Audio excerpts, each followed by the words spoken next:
O'g'lim nima qilyapti ekan?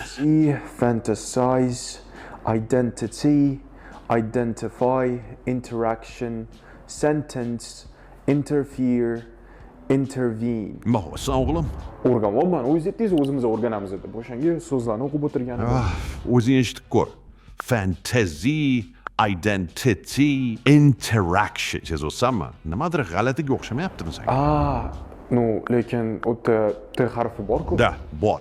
Lekin haqiqiy amerikanskiy supergiroyga o'xshab eshitilmoqchi bo'ladigan bo'lsang, nedan keyin tag ekanida uni tashlab ketasan. Yutib yuborasan. Qara, fantasy, identity emasda, identity. Interact emas, interfere o'rniga interfere deysan. Bu bani tushib qolishi deyiladi. Bilin, значит, men chiroyli gapiryapman deb o'ylab g'alati eshitib olgan ekanman. Aynan shunaqa o'g'lim. Ada bunaqa tovushlar yana ko'pmi? Juda ko'p. Yana bitta tovush bor. Qaysi biri? Uni 90% ingliz tilini o'rganayotgan odamlar noto'g'ri aytishadi. Shunaqa yagona tovush borki, uni noto'g'ri o'qiydigan bo'lsang, native emasligini bittada bilinadi. U tovushni men keyingi videoda o'rgataman. Kelgan.